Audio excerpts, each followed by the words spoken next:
Question number 5 है, शिक्षक ने पूछा कि क्या 14,560 संख्याओं 2, 4, 5, 8 और 10 सभी से विभाज्य है। गुना ने इनमें से केवल दो संख्याओं से 14,560 की विभाज्यता की जांच की और कहा कि 14,560 उन सभी संख्याओं से भी विभाज्य है। वे दो संख्याएं क्या हो सकती हैं?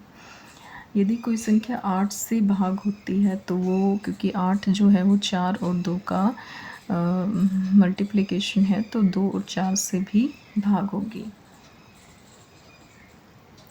यदि कोई संख्या 10 से भाग होती है तो वो 2 और 5 से भी भाग होगी। इसलिए यदि 8 और 10 से भाग होगी तो 2, 4 और 5 से भी भाग होगी। इसलिए वे दो संख्याएं कौन सी होंगी? 8 और 10 से ही हम भाग करके देख लेंगे। यदि 8 और 10 से भाग होगी तो ये बाकी सभी संख्याओं से भाग होगी। क्वेश्चन नंबर 6 है, निम्नलिखित में से कौन सी संख्याएं 2, 4, 5, 8 और 10 सभी से विभाज्य होगी? तो अभी हमने देखा था, तो इसमें से केवल 8 और 10 से भाग करके देखेंगे। यदि 8 और 10 से हो रही है तो सभी से होगी।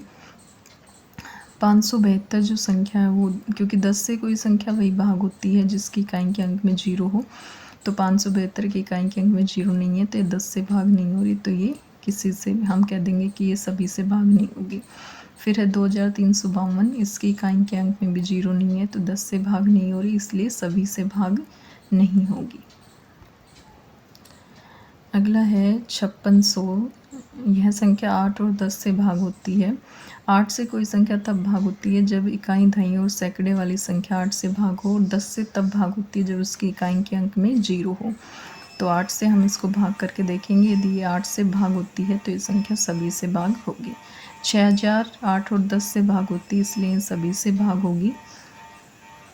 जो ये वाली संख्या है, अगली नेक्स्ट जो संख्या है 7,76,22,160, ये भी 8 और 10 से भाग होती है, इसलिए यह भी सभी से भाग हो जाएगी।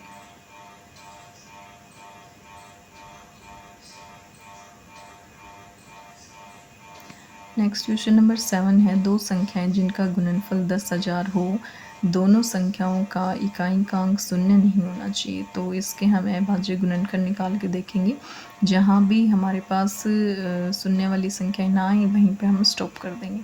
10,000 को पहले 2 से भाग करेंगे तो 2 गुना 5,000, फिर 5,000 को 2 से करेंगे 2 गुना 2,500, फिर 2,500 को करेंगे 2 गुना 1250, और फिर 1250 को 2 से भाग करेंगे तो 2 गुना 625, तो 2 की पावर 4 16 आ गया।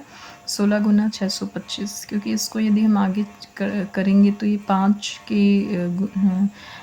के गुणज के रूप में आता जाएगा, यानी इसके फैक्टर है वो 5 बनते जाएंगे, लेकिन 5 और 2 की गुना है वो 10 हो जाएगी, जिसमें क्या है इकाई के अंक पे शून्य वाली संख्या आ जाएगी। लेकिन हमें शून्य वाली संख्या नहीं चाहिए, इसलिए हम इसको यहीं पर रोक देंगे और इसका जो गुणनफल होगा वो हो जाएगा 16 गुना में 625।